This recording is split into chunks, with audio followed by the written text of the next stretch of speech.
Hello everyone. I'm going to go through some examples of the different gas laws in order to help you guys out with your practice that you have for your RSVP. And so if you look at your practice, all of the practice is broken up into different categories. And so I'm going to do the first example from each of those categories. So I'm going to start with a Boyle's Law example. So the problem says that 22.5 liters of nitrogen at a pressure of 748 millimeters of mercury are compressed to 725 millimeters of mercury at constant temperature. What is the new volume? And so I'm going to show you guys a strategy for keeping everything nice and organized while you're doing these problems in order to make it a little bit simplified for you. So as we go through the problem, you'll see that we have 22.5 liters of nitrogen. Liters indicates volume, and that is at a pressure of 748 millimeters of mercury. Millimeters of mercury is one of our pressure units. There are several, so make sure you check out the pressure, the units page in order for the conversion of those. But as long as what we're putting in on one side of our equation is the same as what we want to get out, then we won't need to convert. But if it asks us for a different unit of pressure, we might need to convert, and I will show you guys that later. So for now, we're good because our pressures are both in the same units, and we want to know what our new volume is. So it says 22.5 liters of nitrogen. So I'm going to start off with my V1. So my volume 1 is 22.5 liters. And that nitrogen is at a pressure, so my P1, of 748 millimeters of mercury. And we compress it, meaning we decrease that pressure to a pressure of 725. So that must be my second pressure. My P2 is 725 millimeters of mercury. And then it asks, what is the new volume? So then that means that I want to know what is my B2. So if you remember back from the PowerPoint video, we could memorize all of the individual laws, or we could memorize the combined gas law. The combined gas law is P1 times V1 divided by T1 equals P2 times V2 divided by T2. You will notice that none of this problem gives us anything about temperature. It doesn't mention temperature. Temperature isn't in the problem at all. So if I just get rid of temperature, because it has nothing to do with our problem, I'm left with P1 times V1 equals P2 times V2. So I'm left with this Boyle's Law. If you remember from the notes, Boyle's Law is P1 times V1 equals P2 times V2. So what I'll do is I'll just bring that P1 times V1 equals P2 times V2 down here. And I will plug in my first P1, which is 748, times 22.5 liters equals P2, which I know is 725, times V2, which is my unknown. That's what I'm trying to solve for.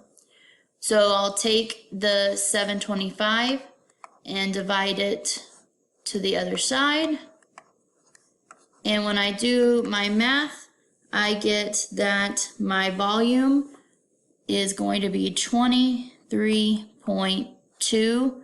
And since we put liters in up here, since our initial volume was in liters, that means that what we get out is liters. So this is going to be 23.2 liters. And that would be our final answer. Next, I'm going to do a Charles Law example. So it says calculate the decrease in temperature when 6 liters at 20 degrees C is compressed to 4 liters. So what I'm going to do is I'm going to start writing out all of my numbers. So I've got 6 liters at 20 degrees. So my V1 is going to be 6 liters at 20 degrees. So my T1 is going to be 20 degrees Celsius, is going to be compressed to 4 liters. So I'm going to put my new volume, 4 liters. And then I want to know what the temperature is now, what my new temperature decreased to. So I don't know T2. Do not forget that when we're doing these gas law problems, you always have to convert your temperatures to Kelvin.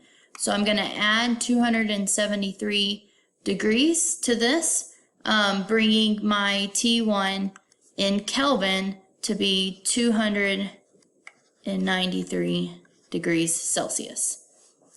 So then you can either use the combined law and ignore pressure, or you can remember that Charles' law is V1 over T1 equals V2 over T2.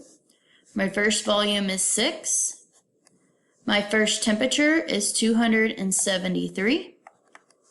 My new volume is 4. And my T2 is unknown, so I'm just going to write T2 here. So what you're going to do is you can either cross multiply and divide, or if you wanted to solve one side and then multiply and then divide back over, and you're going to get a final answer of 181.8. Or if we want to go ahead and round that off, we can round it off to 182. So our T2 is going to equal 182 Kelvin, because Kelvin is what we put in. That means that is the unit that we get out. So our new temperature is going to be 182 Kelvin. So you'll notice that because I decreased my volume, my temperature is also going to decrease, because those have a direct relationship. My next example is going to be over Gay-Lussac's law. So this example says the gases in a hairspray can are at a temperature of 27 degrees Celsius and a pressure of 30 pounds per square inch. That is just a different unit of pressure. Don't panic about it. If we need to convert it, we will. But otherwise, we can just use any unit they give us in pressure. So this is in pounds per square inch. If the gases in the can reach a pressure of 90 pounds per square inch, the can will explode.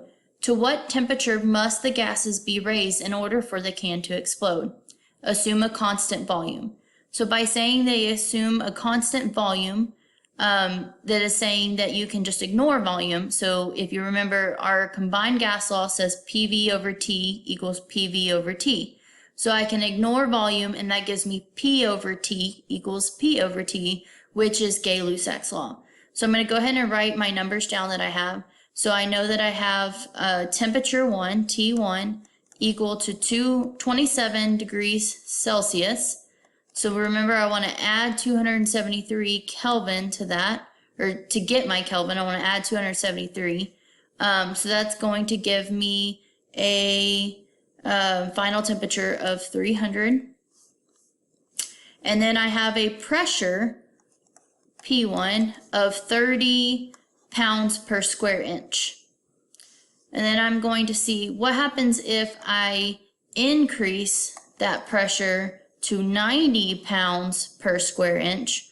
What temperature will that be? And coincidentally, that's the temperature at which this can will explode. So if you remember, our equation is P1 over T1 equals P2 over T2.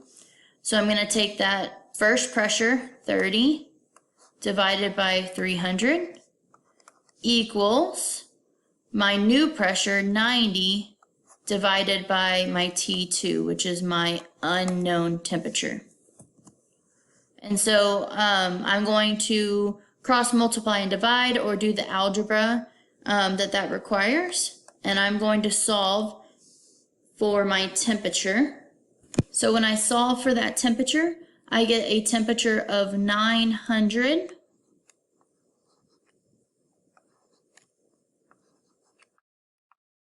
And then because I put Kelvin temperature in, I'm going to get Kelvin temperature out, so that is 900 Kelvin.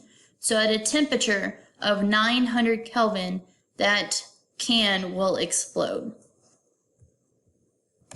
So my last example that I'm going to do is a combined gas law example. So I'm going to end up using all of them, pressure, temperature, and volume. So a gas balloon has a volume of 106 liters when the temperature is 45 degrees Celsius and the pressure is 740 millimeters of mercury.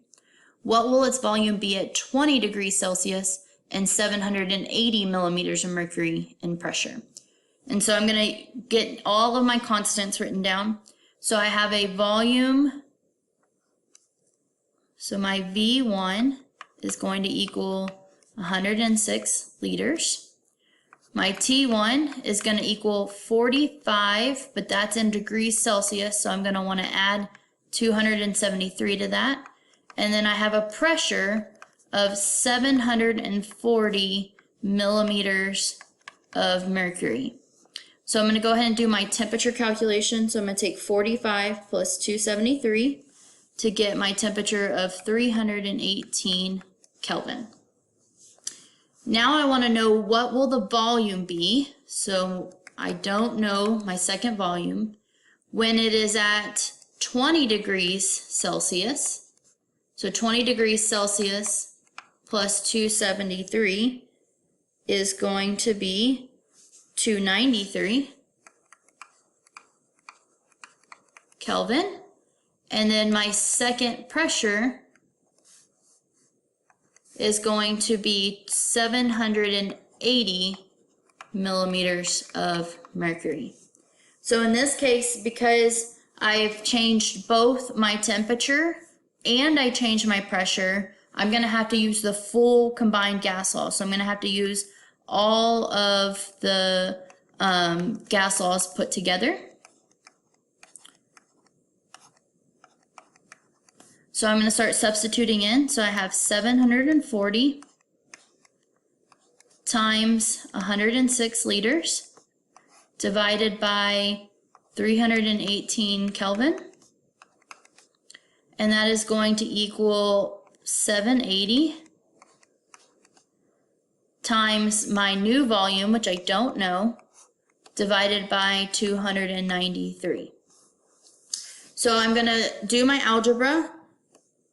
What I find easiest is to just take this guy times this guy, so 740 times 106, then go ahead and divide that by 318 and get a number here, and then I will multiply the 293 across, and then get a new number, and then I will divide the 780. But however you want to solve it algebraically is fine. And so I'm going to get that my new volume, V2, is equal to 92.658, and we'll go ahead and round that off to 92.66.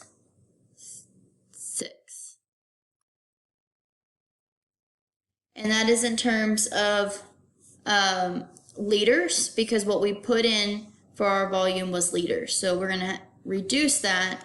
Our new volume is going to reduce down to 92.66 liters. And that would be our final answer. So the only thing that may trip you up on these problems is make sure you're reading through the words and just kind of marking down these B1, T1, P1s. Mark these down as you go through the problem. And then keep in mind that we have many, many different units of pressure. Millimeters of mercury, there's also atmospheres, there's inches of mercury, there's pounds per square inch. And so just as long as they're consistent, as long as what you're putting in pressure-wise and what you're getting out pressure-wise, as long as the units match, then you can use those formulas with no issues.